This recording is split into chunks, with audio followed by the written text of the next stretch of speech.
hearing na ipalabas natin na napakaraming pera ng PhilHealth. No? So ang tanong ko nga doon, bakit itong mga perang ito ay naka-invest at hindi binabalik sa mga members? No? So lalo na, yung case rate po ng PhilHealth ay 11 years ago pa, no? Nung huling na-review ito. No? So ibig sabihin, ito yung basihan kung magkano yung binabayad ng PhilHealth doon sa mga na-hospital.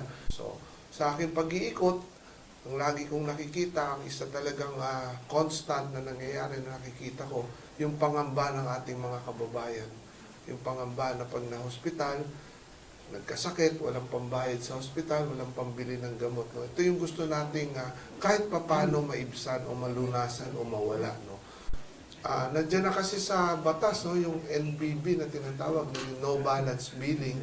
Pero in reality, the sad reality, hindi po ito nangyayari. No, yung no balance billing.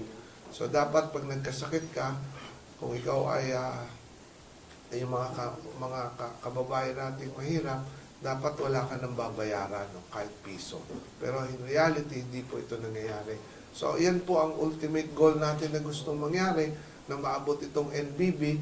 Pero while inaayos natin, alam natin na maraming problema po pagdating sa NBB. While inaayos natin ito, ang gusto nating mangyari ay itaas na kaagad-agad ngayon ng PhilHealth ng 20 to 30% across the board, lahat po ng coverage at benefits na ibinibigay nila.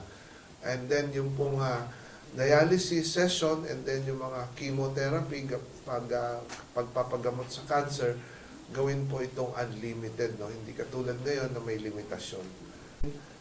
Mayaman man o mahirap, lahat po merong karapatang mabuhay.